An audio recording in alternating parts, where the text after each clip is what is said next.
E a redução tributária para pessoas que têm renda com aluguéis e que fazem benfeitorias no imóvel? Você que tem imóvel alugado, você pessoa física que tem imóvel alugado, aí o seu inquilino lhe telefona dizendo que precisa arrumar o telhado, solicitando que você instale um aparelho de ar-condicionado, que troque o blindex do banheiro, que troque o piso, que pinte a casa por dentro, que faça qualquer coisa, hidráulica, qualquer coisa. O que a maioria das pessoas que têm imóveis locados fazem? Elas recebem o aluguel, recebem as suas rendas em geral, colocam o dinheiro na sua conta bancária, dinheiro esse que já sofreu a tributação. Depois elas pegam este valor que já sofreu a tributação e utilizam para comprar o ar-condicionado, consertar o telhado, fazer aquela benfeitoria no imóvel que o inquilino solicitou, que ele, proprietário, entende que deve ser feito. Isso é maneira que muitas pessoas utilizam. Como que elas podem fazer para reduzir o seu ganho tributário? Reduzir o seu custo tributário, desculpa. Vamos imaginar que você tenha um apartamento locado por R$1.000 por mês. R$1.000 por mês. Se este imóvel for a sua única fonte de renda, tanto faz, esqueça o que estou falando. Se este imóvel, esses R$1.000 por mês, for a sua única fonte de renda, você é isento do imposto de renda. Mas vamos imaginar que você tenha mais de um imóvel ou que você tenha um imóvel alugado por R$1.000 por mês e mais um salário. Você pagará imposto de renda sobre o aluguel que você recebe. R$1.000 por mês vezes 12 é R$12.000. 27,5%, que é a alíquota máxima do imposto de renda. 27,5% sobre R$12.000 é bastante dinheiro. Vai dar R$3.000 e poucos. Mas aí tem que fazer aquela reforma, aquele conserto, aquela benfeitoria, qualquer gasto. Se você combinar com o seu inquilino de que ele, o inquilino, fará o investimento, ele, o inquilino, suportará aquele custo e a nota fiscal sairá em nome dele. E aí, você, em contrapartida, oferece uma isenção de aluguel no mesmo valor do custo que o seu inquilino teve. Vamos imaginar que você vai fazer uma reforma neste imóvel imaginário que estamos falando aqui de R$6.000. No final do ano, a sua base de cálculo será acrescida apenas de R$6.000 de aluguel e não de 12. Você retirará tudo o que você deixou de receber de aluguel da sua base de cálculo para fins de imposto de renda. Você não pagará imposto de renda pelo ar-condicionado, pelo piso, ou pelo blindex, ou pela hidráulica que o seu inquilino consertou. Você não pagará imposto de renda pelo gasto dele, mas deixará de pagar pelo aluguel que você deixou de receber. E nesse momento você talvez esteja se questionando: mas eu corro o risco de que o meu inquilino pegue aquela benfeitoria e leve embora depois? Ou que ele peça uma indenização por benfeitorias? Não há esse risco. Basta que você deixe documentado, porque este acordo, o inquilino fará tal benfeitoria, a benfeitoria agregará no imóvel e em contrapartida ele já foi pré-indenizado através da isenção de aluguel. Isso lhe protege. Isso protege você, locador. Protege ele, locatário. Todos, com exceção da Receita Federal, todos ganham. Imagina, Dr. Colim, que o locatário contrate a compra de um aparelho de ar-condicionado, se obrigue a pagar de forma parcelada e não paga. O locador não corre o risco de ser prejudicado? Roberto, quando a pessoa compra um aparelho de ar-condicionado, uma TV, qualquer coisa do gênero, o bem não fica em garantia. Se o inquilino comprar o ar-condicionado parcelado, no exemplo que estou dando, ou qualquer outra coisa, e não pagar, o problema será dele com a empresa que vendeu o aparelho, o produto para ele.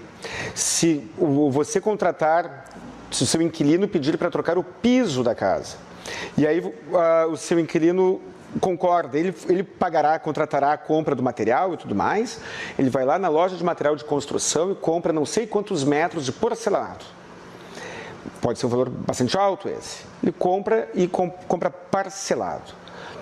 E aí ele não paga. Você, proprietário do imóvel, não tem nada a ver com isso. Você está isentando o seu inquilino do aluguel nos moldes que foram combinados entre vocês dois. Você terá redução tributária. O seu inquilino, você poderá fiscalizar para ver se o piso está lá, se o ar-condicionado está lá, se o blindex está lá, se a reforma foi feita. Para somente então dar esta isenção. Se ele não pagar, o credor dele irá atrás dele, pedirá a penhora dos bens dele e o piso que ele comprou e colocou na sua casa não será mais dele. O ar-condicionado que ele comprou e colocou na sua casa não será dele, será seu, porque você pré-contratou isso com o seu inquilino.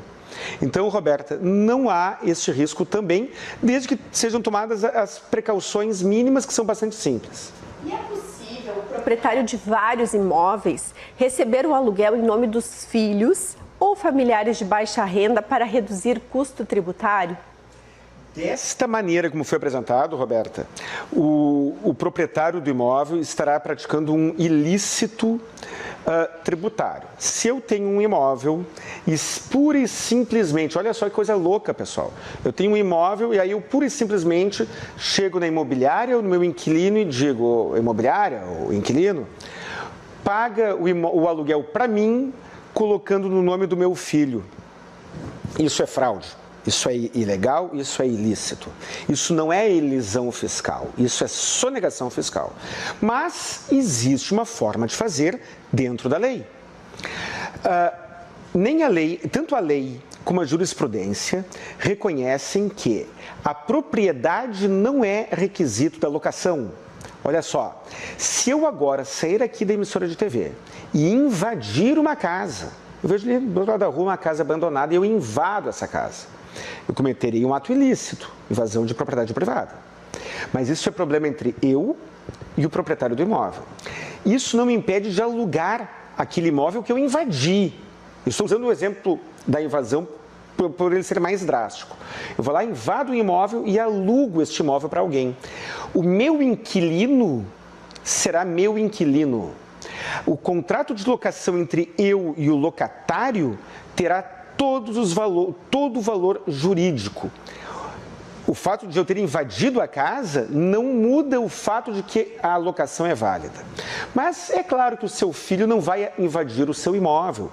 Usei este exemplo apenas para mostrar que até mesmo nesta situação o contrato de locação é válido.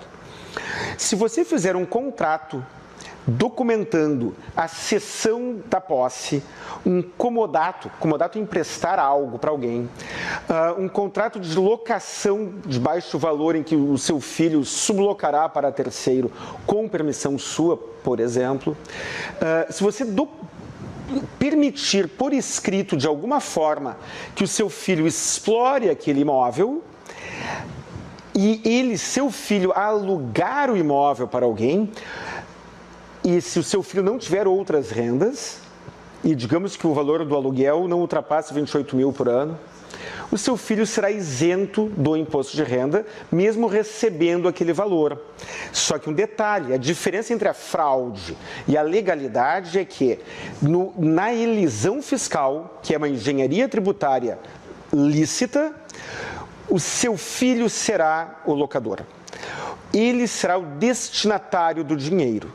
Isso não impede que ele utilize o dinheiro que ele recebeu na economia doméstica. Isso não impede que seu filho utilize aquele dinheiro para cooperar nas despesas da casa. Mas o titular daquela renda será dele, a posse será dele e a responsabilidade perante o locatário será dele também.